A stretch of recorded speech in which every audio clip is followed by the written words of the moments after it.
Hello friends, welcome back to my channel. Friends, हम लोग BPSC TRE के लिए क्लास 6 का एनसीईआरटी पॉलिटी का अध्ययन कर रहे थे। इसमें हम लोगों ने जितने भी लेसन थे, पूरा 8 लेसन था, इसको हम लोगों ने स्टडी कर लिया है। और आज हम लोग इसमें जितने भी महत्वपूर्ण क्वेश्चन बन सकते हैं उसको आज हम लोग देखेंगे। आज हम लोग देखेंगे कि बीपीएससी टीआरई में पॉलिटी से किस तरह का क्वेश्चन पूछा जाता है। तो इसमें क्लास 6 से जितने भी महत्वपूर्ण जो भी पॉइंट है, जो भी महत्वपूर्ण प्रश्न है, उन सबों को हम लोग देखेंगे। आप लोग इसमें जितने भी स्कोर कर पाएंगे उसको हमें बताइएगा कि आप लोगों के कितने प्रश्न सही हुए हैं। तो जैसे इसमें पहला क्वेश्चन दिया है कि निम्न में से विविधता के पहलू हैं। तो इनमें से दिया है कि इनमें से विविधता के कौन कौन से पहलू हैं। जैसे पहला ऑप्शन है गरीबी और अमीरी, दूसरा है जाति व्यवस्था, तीसरा खान पान, चौथा ऑप्शन उपर्युक्त में से एक से अधिक और पांचवा है उपर्युक्त में से कोई नहीं। तो इनमें विविधता का पहलू कौन सा है? तो गरीबी और अमीरी ये विविधता का पहलू नहीं है, बल्कि ये असमानता है। जाति व्यवस्था भी विविधता का पहलू नहीं है। इसमें जो खान पान है, खान पान, वेशभूषा, ये सब जो होता है, ये विविधता के पहलू के अंतर्गत आता है। तो इसमें पहला जो तीसरा ऑप्शन है ये सही होगा। इसमें ये खान पान जो है ये सही है। अब नेक्स्ट क्वेश्चन को देखते हैं। अगला है केसर सागा कहाँ का ग्रंथ है जो कि लद्दाख में प्रचलित है। तो केसर सागा के बारे में दिया है कि केसर सागा कहाँ का ग्रंथ है। पहला ऑप्शन है तिब्बत, दूसरा है नेपाल, तीसरा भारत, चौथा है उपर्युक्त में से एक से अधिक और पांचवा उपर्युक्त में से कोई नहीं। तो इसमें आप लोग बताइएगा कि केसर सागा कहाँ का ग्रंथ है। तो केसर सागा जो ग्रंथ है ये तिब्बत का ग्रंथ है जो कि लद्दाख में प्रचलित है। तो इसका आंसर तिब्बत होगा।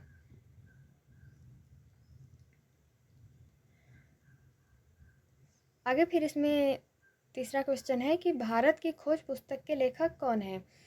पहला ऑप्शन है महात्मा गांधी, दूसरा जवाहरलाल नेहरू, तीसरा रविन्द्रनाथ टैगोर, चौथा उपर्युक्त में से एक से अधिक और पांचवा उपर्युक्त में से कोई नहीं।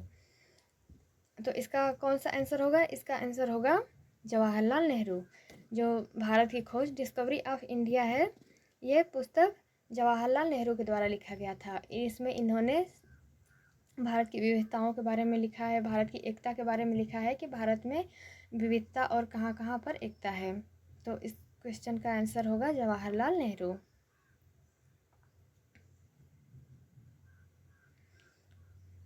अगला क्वेश्चन है अनेकता में एकता का विचार किसने दिया था। तो अनेकता में एकता का विचार किसने दिया था? पहला ऑप्शन है पंडित जवाहरलाल नेहरू, फिर है बाल गंगाधर तिलक, तीसरा ऑप्शन है एनी बेसेंट, चौथा है उपर्युक्त में से एक से अधिक, उपर्युक्त में से कोई नहीं। तो इसका आंसर क्या होगा? अनेकता में एकता का विचार किसने दिया था? तो अनेकता में एकता का विचार पंडित जवाहरलाल नेहरू ने दिया था। आगे है भारतीय संविधान के पिता कहे जाते हैं। पहला ऑप्शन है BN राव, दूसरा है BR अम्बेडकर, तीसरा है जवाहरलाल नेहरू, चौथा है उपर्युक्त में से एक से अधिक और पांचवा उपर्युक्त में से कोई नहीं। तो भारतीय संविधान के पिता किसको कहा जाता है? तो भारतीय संविधान का पिता BR अम्बेडकर को कहा जाता है। तो इसका राइट आंसर होगा BR अम्बेडकर। अगला क्वेश्चन है निम्नलिखित में से कौन से कार्य सरकार के नहीं हैं। इनमें से कौन सा कार्य जो है वो सरकार का नहीं है। तो पहला ऑप्शन है नागरिकों को पर्याप्त भोजन की व्यवस्था करना, स्वास्थ्य सुविधा, अगला है देश की सीमाओं की सुरक्षा, फिर चौथा ऑप्शन है उपर्युक्त में से एक से अधिक और पांचवा है उपर्युक्त में से कोई नहीं।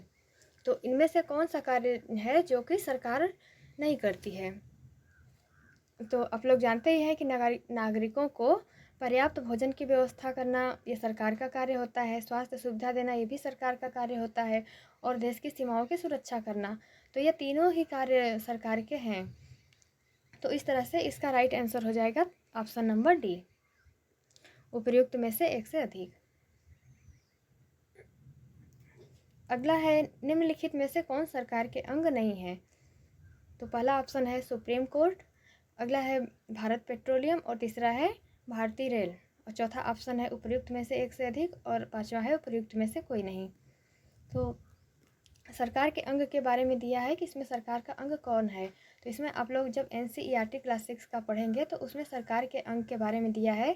तो इसमें ये तीनों ही ऑप्शन सही हैं। तो सुप्रीम कोर्ट, भारत पेट्रोलियम और भारतीय रेल, ये तीनों ही सरकार के अंग होते हैं। तो इस तरह से इसका राइट आंसर हो जाएगा उपर्युक्त में से एक से अधिक।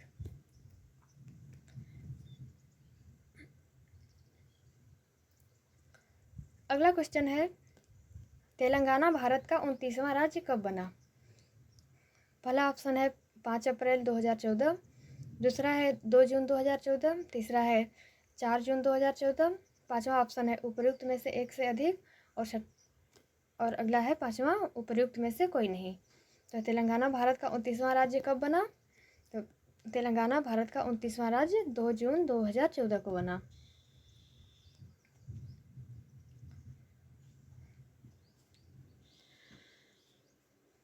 अगला फिर इसमें क्वेश्चन है कि लोकतंत्र में सरकार को शक्ति कौन देता है? तो लोकतंत्र में सरकार को शक्ति कौन देता है? इसमें ऑप्शन है संविधान, अगला है सुप्रीम कोर्ट, फिर तीसरा ऑप्शन है जनता, चौथा है उपर्युक्त में से एक से अधिक, और पांचवा है उपर्युक्त में से कोई नहीं। तो इसमें सरकार को शक्ति कौन देता है, इसका राइट आंसर क्या होगा? तो लोकतंत्र में जो सरकार को शक्ति है वो वहाँ की जनता देती है। तो इस तरह से इसका राइट आंसर होगा जनता। अगला क्वेश्चन है, निम्न में से कौन सा कथन सत्य है? पहला ऑप्शन है प्रतिनिधि लोकतंत्र में लोग सीधे भाग नहीं लेते हैं। फिर दूसरा ऑप्शन है भारत में आज़ादी से पहले सबको वोट देने का अधिकार था। तीसरा ऑप्शन है वयस्क मताधिकार लोकतंत्र की अनिवार्य शर्त है। चौथा ऑप्शन है उपर्युक्त में से एक से अधिक, और पांचवा है उपर्युक्त में से कोई नहीं। तो इसमें से कौन सा कथन सत्य है? तो जो प्रतिनिधि लोकतंत्र है इसमें लोग सीधे भाग नहीं लेते हैं। तो इसमें हमने पढ़ रखा है कि जो प्रतिनिधि लोकतंत्र है इसमें लोग जो होते हैं, जनता जो होती है वो लोकतंत्र में सीधे भाग नहीं लेती है, बल्कि अपने प्रतिनिधियों को चुन करके संसद में भेजती है, और ये जो प्रतिनिधि होते हैं ये सरकार का चुनाव करते हैं। तो ये ऑप्शन सही है कि प्रतिनिधि लोकतंत्र में लोग सीधे भाग नहीं लेते हैं।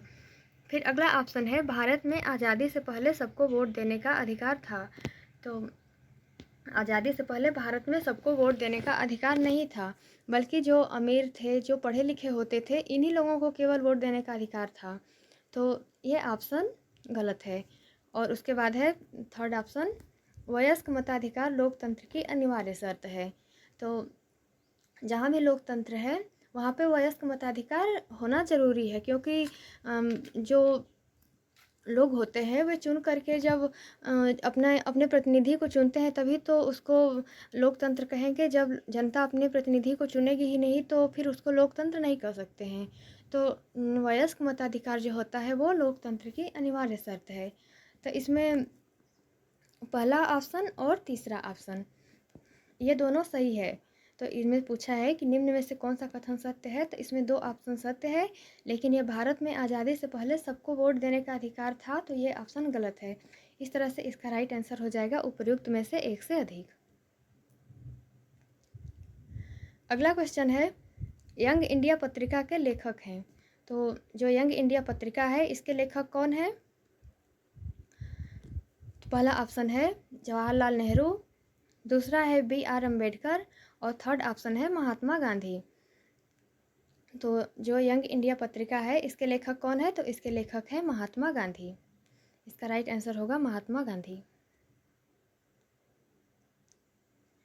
फिर आगे इसमें है इंग्लैंड में औरतों को वोट देने का अधिकार कब मिला? तो इसमें पहला ऑप्शन है 1920 में, दूसरा है 1928 में, तीसरा ऑप्शन है 1930 में, चौथा है इनमें से एक से अधिक, और पांचवा है इनमें से कोई नहीं। तो इसका राइट आंसर होगा 1928।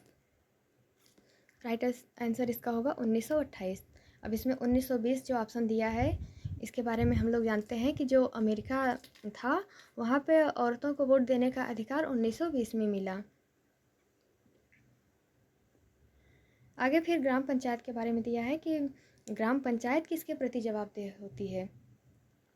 पहला ऑप्शन है राज्य के प्रति, दूसरा है ग्राम सभा के प्रति, तीसरा है जिला परिषद के प्रति, चौथा है उपर्युक्त में से एक से अधिक, और उपर्युक्त में से कोई नहीं। तो जो ग्राम पंचायत होती है वो किसके प्रति जवाबदेह होती है? तो ग्राम पंचायत जो होती है वो ग्राम सभा के प्रति जवाबदेह होती है, क्योंकि ग्राम पंचायत में जो ग्राम सभा के सदस्य होते हैं वही तो चुनाव के द्वारा उनको चुन करके भेजते हैं, इसलिए जो ग्राम पंचायत होती है वो ग्राम सभा के प्रति जवाबदेह होती है। अगला क्वेश्चन है, इनमें से किसका सरकार के द्वारा नियुक्ति नहीं की जाती है? तो पहला ऑप्शन है ग्राम सभा का सचिव, दूसरा है निगम पार्षद, तीसरा है प्रशासनिक कर्मचारी, चौथा है उपर्युक्त में से एक से अधिक और पांचवा ऑप्शन है उपर्युक्त में से कोई नहीं। तो इनमें से किसका सरकार के द्वारा नियुक्ति नहीं की जाती है, बल्कि उसका जनता के द्वारा चुनाव किया जाता है। तो जो ग्राम सभा का सचिव होता है उसका चुनाव नहीं होता है, बल्कि उसका सरकार के द्वारा नियुक्ति की जाती है। और निगम पार्षद का चुनाव होता है। जो नगरों में निगम पार्षद होते हैं वो वहाँ के वार्ड मेंबर होते हैं, उनको निगम पार्षद कहा जाता है, तो उनका चुनाव होता है। और जो प्रशासनिक कर्मचारी होते हैं वो जो नगरों में जो भी निर्णय पार्षद लेते हैं तो उनको क्रियान्वित करने का कार्य ये प्रशासनिक कर्मचारी ही करते हैं, और इनका चुनाव नहीं होता, बल्कि इनकी सरकार के द्वारा नियुक्ति की जाती है। तो जो ग्राम सभा का सचिव है और प्रशासनिक कर्मचारी, इनकी सरकार के द्वारा नियुक्ति की जाती है, और जो निगम पार्षद हैं इनका चुनाव किया जाता है। तो इसका राइट आंसर होगा ऑप्शन नंबर बी, निगम पार्षद।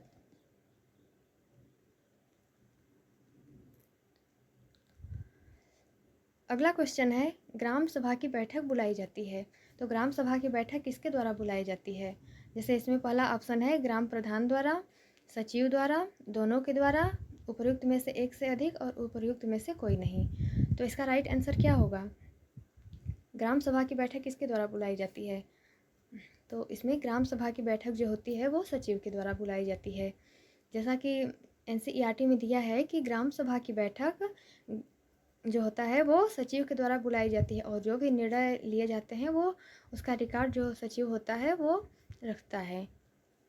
तो ग्राम सभा की बैठक बुलाने का कार्य सचिव का है। तो इस तरह से इसका राइट आंसर हो जाएगा ऑप्शन नंबर बी।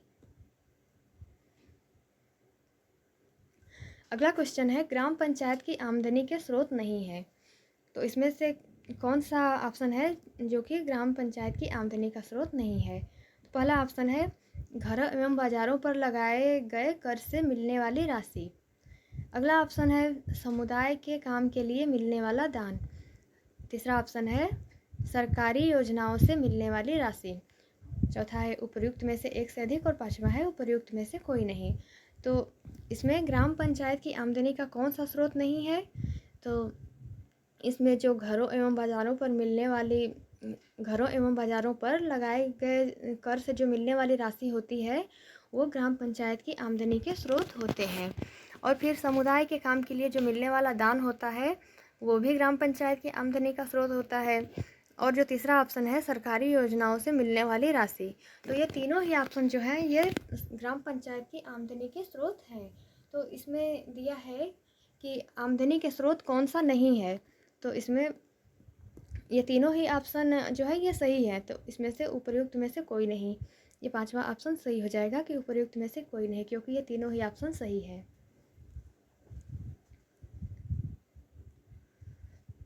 आगे दिया है निर्माण समिति के बारे में कि निर्माण समिति में जो सदस्य होते हैं वो कौन होते हैं।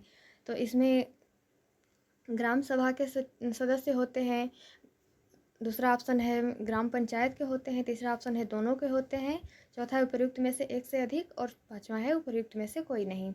तो जो निर्माण समिति होती है उनमें कौन कौन से सदस्य होते हैं? तो उसमें ग्राम सभा के भी सदस्य होते हैं और ग्राम पंचायत के भी होते हैं। इस तरह से इसका जो राइट आंसर हो जाएगा वो ऑप्शन नंबर डी हो जाएगा, उपर्युक्त में से एक से अधिक। निर्माण समिति में इन दोनों ही ग्राम सभा और ग्राम पंचायत दोनों के सदस्य होते हैं।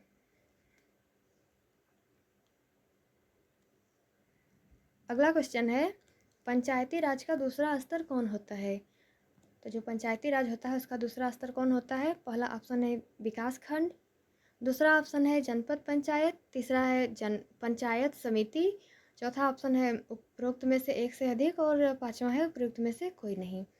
तो पंचायती राज का जो दूसरा स्तर होता है उसे क्या कहते हैं? तो उसको विकास खंड कहते हैं और उसको जनपद, पंचायत और पंचायत समिति इन दोनों नामों से भी जाना जाता है। तो पंचायती राज का दूसरा स्तर कौन सा होता है? तो इसका राइट आंसर हो जाएगा उपर्युक्त में से एक से अधिक। इन तीनों ही नामों को आप लोग ध्यान में रखिएगा क्योंकि यह बहुत ही महत्वपूर्ण है। इस क्वेश्चन को एग्जाम में पूछा जा सकता है। इसका राइट आंसर होगा उपर्युक्त में से एक से अधिक। अगला क्वेश्चन है, निम्न में से पटवारी के कार्य नहीं है। इसमें से कौन सा कार्य जो है वो पटवारी का नहीं है? तो जैसे पहला ऑप्शन है ज़मीन को नापना और उसका रिकॉर्ड रखना। अगला है भूमि कर इकट्ठा करना। तीसरा ऑप्शन है सरकार को अपने क्षेत्र में उगने वाली फसल की जानकारी देना।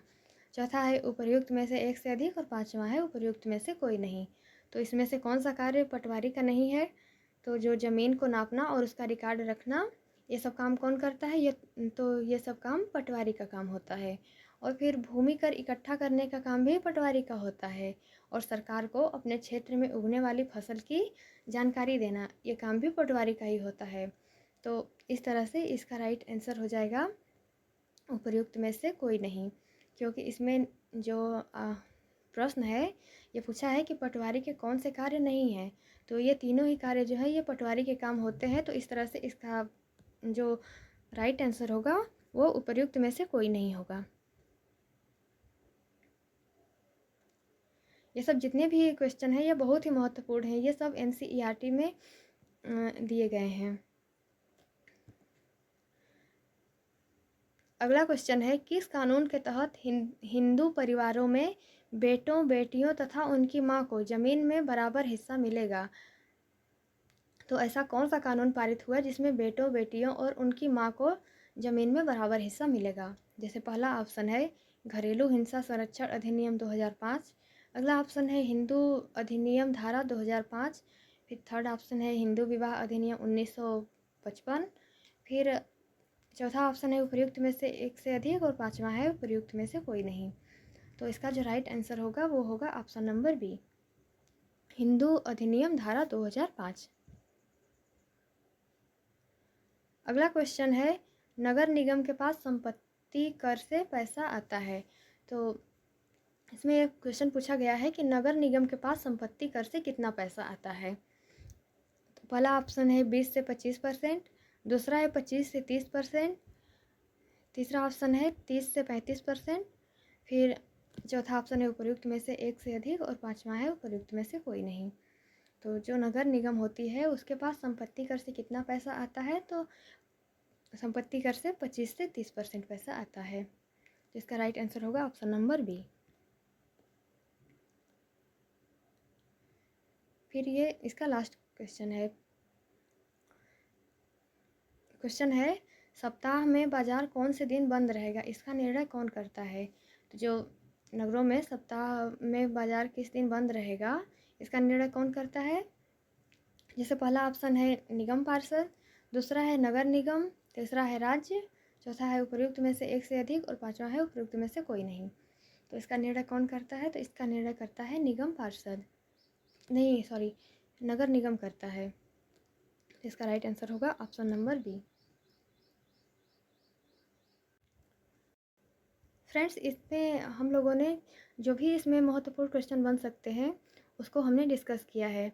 आप लोगों के कितने आंसर सही हुए हैं इसको हमें कमेंट बॉक्स में लिख करके बताइएगा कि इसमें आप लोगों के कितने आंसर सही हुए हैं। इसमें जो भी इम्पॉर्टेंट क्वेश्चन बन सकते थे उसको हमने कवर कर लिया है।